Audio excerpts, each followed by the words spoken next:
on my mic today, but I think that's fine.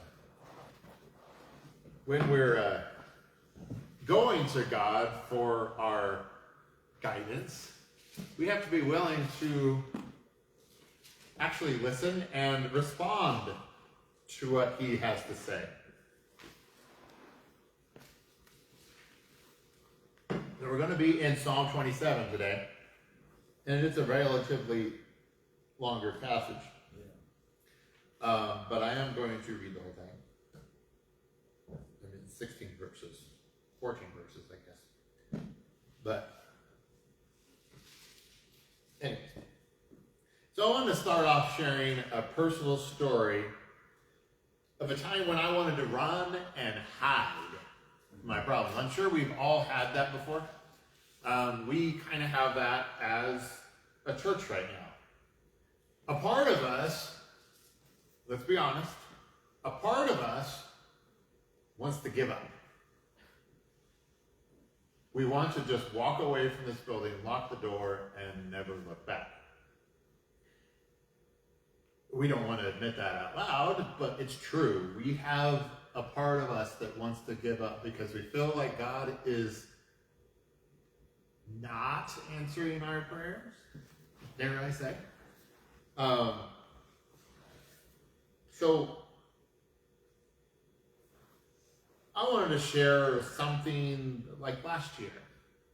So I fell into some pretty deep depression. And part of it was this church and what's going on here. Part of it, is just the things that were happening with Elizabeth. And part of it was my job. So it was all these different things that I would just as soon ran away. Because I didn't want to deal with these things anymore. I even considered it.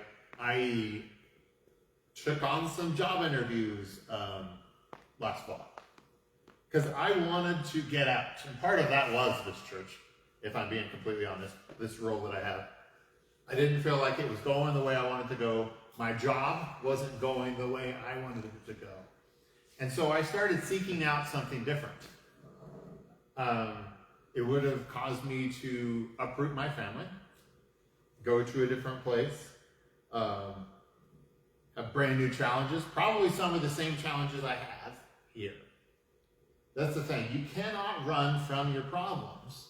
They will just follow you wherever you go. And so I went through that process. I had a couple interviews. I even went to one city twice for 2 separate interviews in person. Spent a lot of gas money. Went on an emotional roller coaster because I thought, oh yeah, I got this. They called me back for a second interview. I must have this job.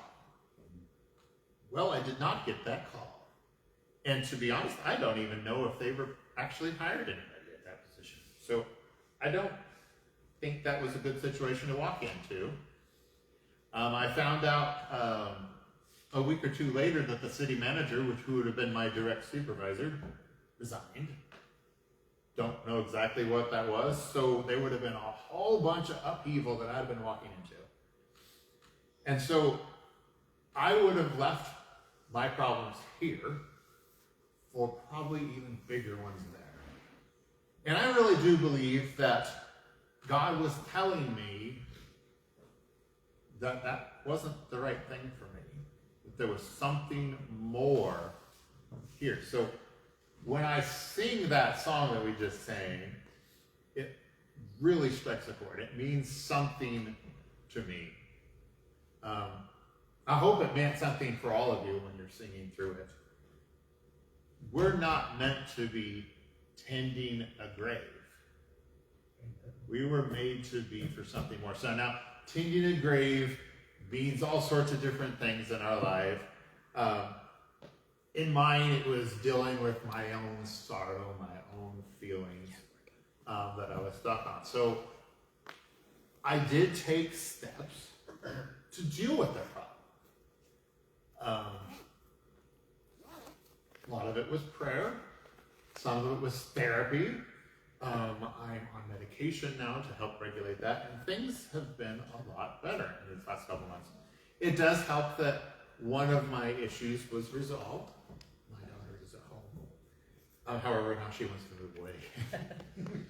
But I feel better about it because I've been able to see her. I can understand what's going on.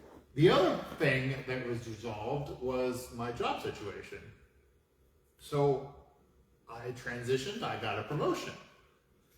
Well, part of it, I think, is I scared them to death that I might be leaving them. But there was a discussion of this already happening. So it probably would have happened regardless of what I did anyways. Because my supervisor at the time resigned, and so the city manager wanted to reorganize what we were doing.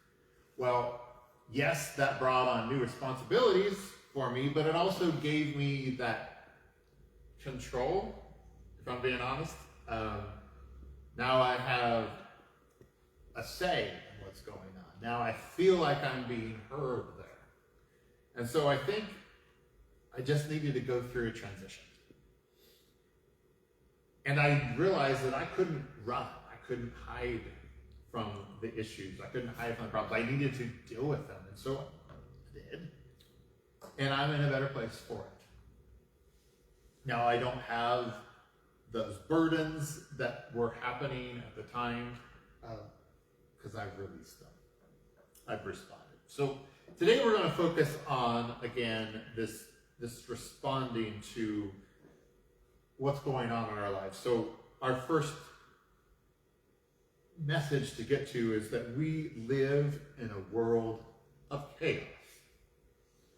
2025 was chaos in my house and inside of me as well. Absolute chaos. We all know and we fear and we desire for a place of hiding and safety when things feel overwhelming. We want to run. We want to hide. Because it's too much. We don't have an answer for it, and we don't like that very much as humans. It's in our nature, it's built into us, it's just a part of our being.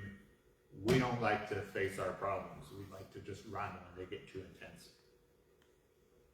We may feel that way a lot because our world is, of course, full of chaos.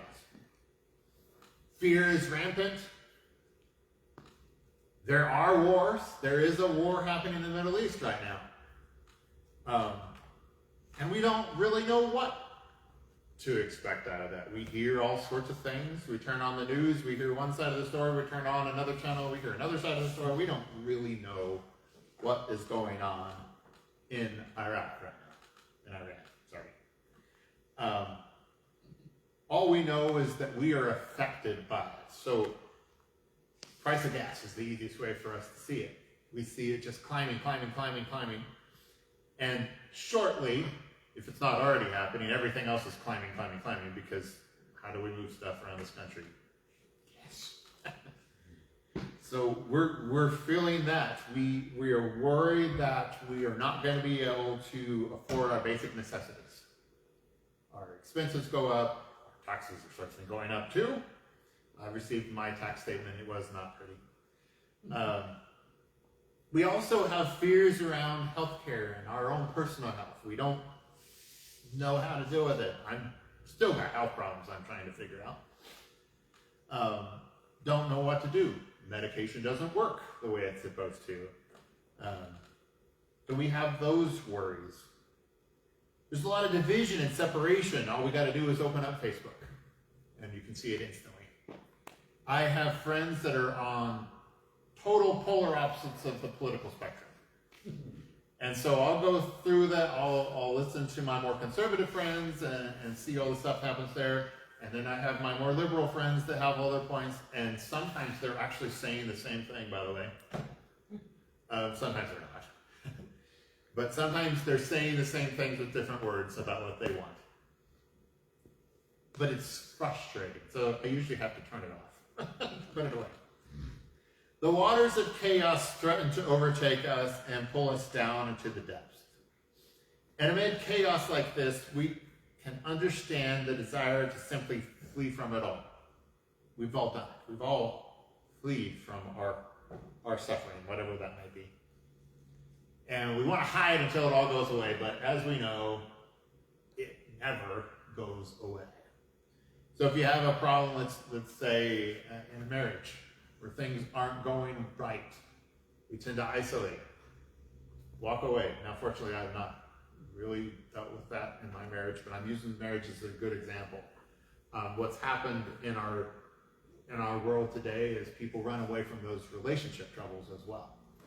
But you can't run away from it. If you ever hope to make it back to what it used to be, you got to face it. And that's not something we like to do very much.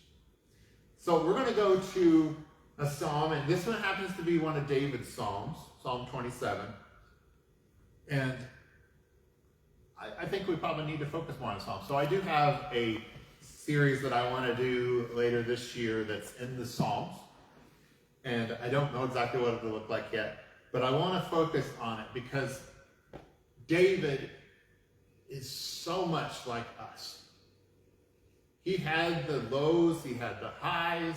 He was the king of Israel, for heaven's sakes, a big role, but he was also struggled with that. He had to hide. He literally hid from Saul. And the Psalms are just him pouring himself out to God and arguing with him. He was angry with him at times, but he also praised him. And so this is a little bit of both in this psalm, like most of them. So let's read it. Psalm 27. The Lord is my light and my salvation. Whom shall I fear? The Lord is the stronghold of my life. Of whom shall I be afraid? When the wicked advanced against me to devour me, it is my enemies and my foes who will stumble and fall. Though an army besiege me, my heart will not fear. Though war break out around me against me, even then I will be confident. One thing I ask from the Lord, this only do I seek, that I may dwell in the house of the Lord all the days of my life, to gaze on the beauty of the Lord and to seek him in his temple. For in the day of trouble he will keep me safe in his dwelling. He will hide me in the shelter of his sacred tent and set me high upon a rock. Then my head will be exalted above the enemies who surround me. At his sacred tent I will sacrifice with shouts of joy. I will sing and make music to the Lord.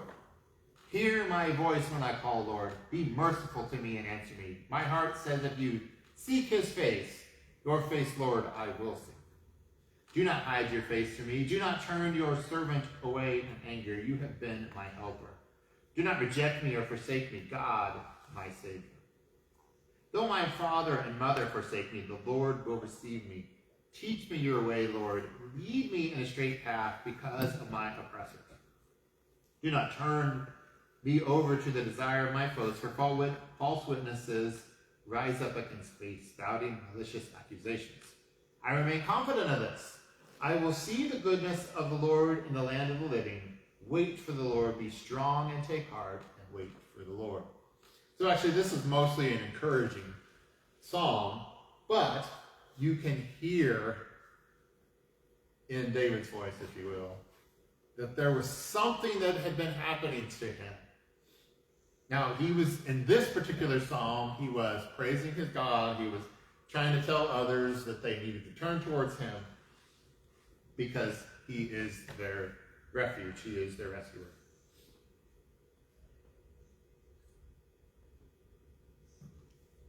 So our psalmist here, which again is David, needed to see safety and security. He needed to feel loved. So we watched a movie yesterday, my family. We went up to Wichita, and we watched Project Hail Mary. So it's about, if you don't know what that is, it's a typical sci-fi type story where the world is in trouble and they send an astronaut out somewhere to find help, basically. Figure out a way to fix the problem. Well, he meets this alien who's doing the same thing because his world was also in the same trouble that Earth was. And what's interesting was they were able to communicate. They found a way to communicate. They didn't speak the same language. And one of the things they did there, they couldn't touch each other, but they did anyways. They hugged. Now, the alien didn't totally understand what was going on, but he figured it out over time what that hug really was about. It's about safety. It's about security. It's about knowing that somebody else cares about you. But some of us aren't good at hugging. We don't express ourselves that way all the time. But we all seek out safety and security. We want to feel safe and secure. Sometimes we rely on ourselves to do that, and sometimes that doesn't work very well. So our psalmist here is seeking this safety and security. And at this time, he was surrounded by a mighty army, facing enemies and evil. Now again, he's positive in this particular psalm. He's trying to put his trust in God and not be afraid despite the dangers that surround him.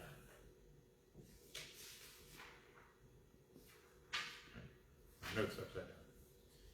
The psalmist pictures the temple as a hiding place. Now maybe if you're going to be hiding somewhere, that's probably a pretty good one to be hiding in. And he trusts that if he can just go to the temple, the house of the Lord, that God will conceal him and hide him from his enemies. Now in this situation, there are real physical people coming after him.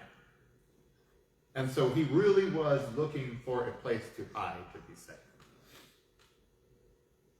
And he felt that the troubles would not find him as long as he was in the presence of God. Which, again, that's a good thing. So yes, he was running, he was hiding, but this was a time when maybe he did need to actually do that. In my time of dealing with all my issues last year, I did need to take time to take care of myself, to make sure that my basic needs were being met. And that is one thing I learned in therapy is, you got to take care of yourself before you can take care of anything else. When you're on an airplane, one of the things that they go through when you're, right before you take off, is the whole mask thing. So in an emergency, the mask dropped from the ceiling. Well, the first thing you're supposed to do is put your own mask on. Not that of the person next to you, not of your kids, you. Because if you're not able to breathe, how are you going to help them? And so you're supposed to put yours on first, get yourself to safety, and then, yes, absolutely help who's next to you after that. So it's not any different than any other thing in our lives. We've got to take care of our own basic needs. Not talking about wants. I'm talking about taking care of those basic needs first. And so sometimes it is appropriate to hide until you can feel that. But you should hide with God in life. He should be there with you. God provides stability with his unfailing love. In a world of chaos, God is the one person that the psalmist and we can trust to be unfailing. God doesn't ever fail. We might think he does. We might think he doesn't answer our prayers, but he's always there. Now, good thing is in this psalm, the psalmist is confident that God really will take care of him even in the chaos. He knows that God will not abandon him or leave him. So we often talk about God as our Father, but we also talk about him, maybe in slightly different words, that he is our mother as well. Because he's very caring, just like a mother is to us. The Father leads us, directs us, but the mother cherishes us and makes sure that our needs are met.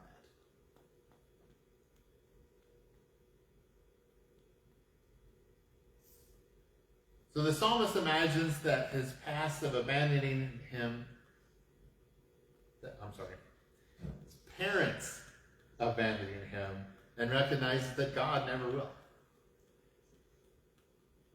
Now again, he's just using that as an example. It might not always be father, mother. It might be people that surround him, people that he's supposed to be able to trust that fail him. But he needs to turn to God because God will never fail him. God will not turn his back on us no matter how many times we turn our back on him. So I said that in my prayer, that we tend to keep doing the same thing over and over again. We turn away from him over and over again, but he always turns back around to us, no matter what we do. His love is so deep and steady that it provides stability and shelter amid our chaos. He is light. He is salvation. He is our fortress. He is our concealment. He is our protector, and he's always there. When all else has failed, God's love does not. We also do still see grace in our world. The response to God's unfailing love is conversation. God's unfailing love is not one-sided. It's not domineering, and it's certainly not controlling. His love is deeply relational. So oftentimes we read just the Old Testament text and we see what seems like an uncaring God. But if you really dig into it, I mean, we're still in the Old Testament. He's very caring. And you almost want to think that maybe it was the writers of the Old Testament that portrayed him as an uncaring God in certain situations. But he's always been love. He didn't change. He's always been love. So in verse 8 of the Psalm, it says, "My heart said that you seek his face. Your face, Lord, I will seek." Guess what? God doesn't desire blind obedience. Think about that for just a second. He doesn't want you to just blindly obey him. He wants to have a relationship with you. He wants you to have a conversation with him. I've said this before about prayer. It's okay, be careful with this, but it's okay to be angry at God in your prayer. I truly believe that. Because how do you repair a relationship? If you have a friend that's wronged you, that you feel has wronged you, what do? You have to go and talk to them. You have to explain to them why you're upset with them. And part of that is you dealing with it. You trying to come to terms with what the situation is and trying to put it into words. Because if you can't verbalize it, is it really a problem? Maybe we just need to move past it. And I think the same thing happens in prayer. So when you're angry with God, you need to tell him that you're angry. You need to explain why you're angry, and then you need to listen to his side of the story. Because he's going to tell you what's actually happening in your situation. Same thing in relationships. When we go to that person, we explain why we're upset, then we hear why they're doing what they're doing, and now we understand. And we resolve the situation. And we might even find out that the problem we thought existed wasn't actually there. Do you understand the power and mystery of God just wanting a conversation with you? I hope so. Like a parent that's asking a child around the dinner table how their day was, God desires that kind of intimate, open communication with us. Sometimes we have to force it a little bit when we're at the dinner table to try to get somebody to talk. We don't have to force God to talk to us. In the chaos of the world, God's unfailing love is not only our place of stability, it is also our strength and guidance to be God's peace amid the chaos. His unfailing love is where we go for guidance on how to deal with the chaos. It's where we go for confession of the ways we have participated in the chaos. It's where we go to for forgiveness. Are we willing to open ourselves up in that way? Are we willing to be that vulnerable with God, to share the good and the bad?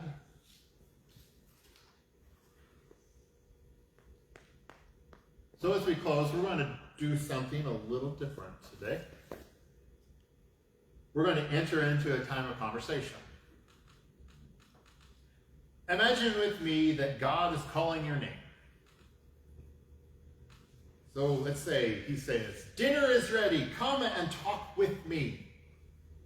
Tell me what's going on with you. So I'm going to take just a moment and I'm going to go back and so we have something behind us.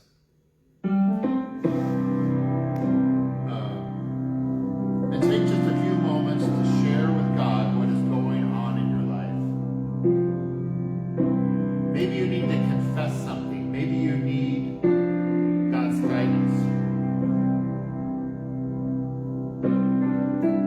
Share openly and honestly and listen for God's response.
words from that song.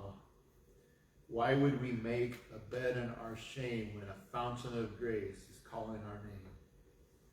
We were not made to tend a grave. We were made to be so much more.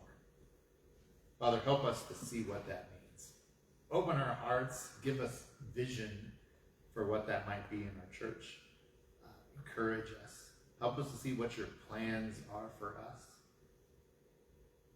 And then help us to respond, to actually follow through and do what it is that you're asking us to do. Not holding back, not making a whole bunch of excuses about why that won't work, but just trusting, having the faith in you to take care of the situation. Father, sometimes we get discouraged. We are discouraged right now. That's why we're having this sort of prayer, because we don't understand. We don't understand what your plans are. But we do know that you have much more in store for us if we were just willing to have that faith, to open our hearts and minds to whatever it is that you want us to do. Father, please encourage us. Be our shelter when we need it, and be our little kick in the pants when we need that too.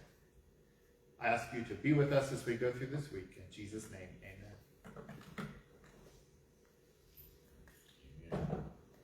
Have a good week. Be safe on your travels. Test for connection. It's in the way.